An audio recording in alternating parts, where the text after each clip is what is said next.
नमस्कार, मोबाइल समाचार में आपका स्वागत है। मैं हूं आपका दोस्त मोजो यानी मोबाइल जर्नलिस्ट राजीव रंजित। आइए आज हम बात करते हैं बाज़ार का। जी हाँ, माना जाता है कि देश की जो इकोनॉमी है उसका पैरामीटर होता है शेयर बाज़ार।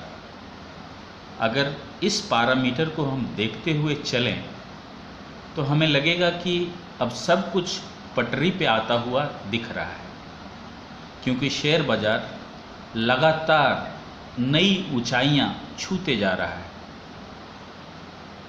हर हफ्ते नया रिकॉर्ड तोड़ रहा है शेयर बाज़ार।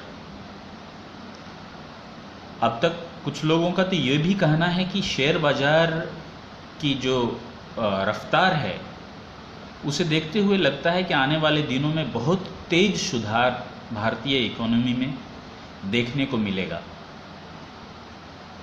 और 56 इंच के सीने वाले मोदी जी ने आखिर शेयर बाज़ार को भी 56 पार करा दिया। जी हाँ, 56 से मतलब है 56,000। जी हाँ, सेंसेक्स 56,000 क्रॉस करके 57,000 की सीमा भी छू चुका है, उसको भी पार कर चुका है। तो ऐसे में ये माना जा रहा है कि अब जो रिकवरी रेट है वो भारत का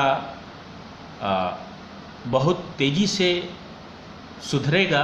जीडीपी में बहुत तेज़ी से सुधार देखने को मिलेगी, क्योंकि इसका जो पैरामीटर है शेयर बाज़ार उसमें काफ़ी तेज़ी देखी जा रही है।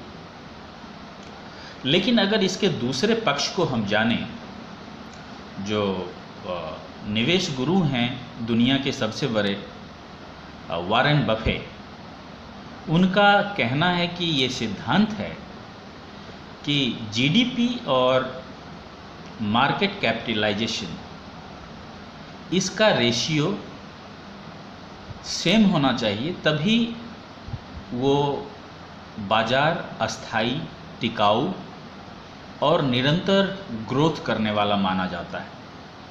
लेकिन अगर आज के परिदृश्य में हम बात करें तो जीडीपी और मार्केट कैपिटलाइजेशन जो कंपनियों की हैं उसका अगर रेशियो देखें तो वो करीब 104% तक पहुंच गया है, जो कि एक आभासी तेजी शेयर बाजार को महसूस करा रहा है, अगर वॉरेन बफे की माने।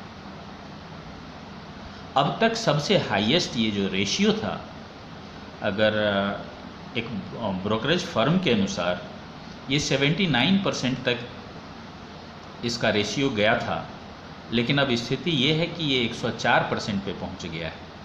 ऐसे में वॉरेन बफे कहते हैं कि इस शेयर बाज़ार में कई लोगों के हो सकते हैं हाथ जल जाए, और आने वाले दिनों में जो है एक बहुत बड़ा ब्लड बाथ, जिसको बोलते हैं बियर मार्केट, जिसको बोलते हैं बहुत बड़ी गिरावट, वो देखने को मिल सकती है।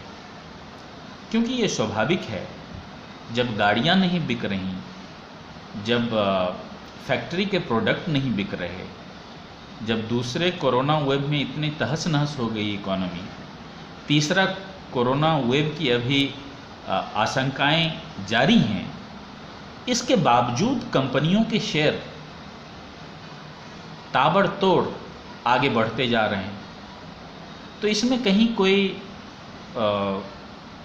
जीडीपी और इसमें कहीं कोई तारतम्यता दिखाई नहीं दे रही है, कोई एक जो जुड़ाव है वो नहीं दिखाई दे रहा है।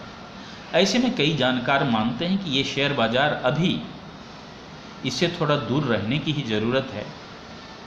अगर आपके पास शेयर हैं तो आप मुनाफा वसूली कर सकते हैं, इससे पहले कि बाज़ार गिरे और आपको पछताने के अलावे कोई दूसरा मौका ना मिले। ऐसे में यही उचित होगा कि अपना मुनाफा लेकर आप बैठें, और जैसे ही बाज़ार में गिरावट आती है आप फिर से बाज़ार में ख़रीदारी करें। तो ये तो आने वाले दिनों में देखने वाली बात होगी कि बाज़ार कहाँ जाती है। लेकिन मोदी ने 56 इंच का सीना जो बोला था वो बाज़ार पे भी उसकी छाप छोड़ दी और 56,000 को क्रॉस करा दिया सेंसेक्स को।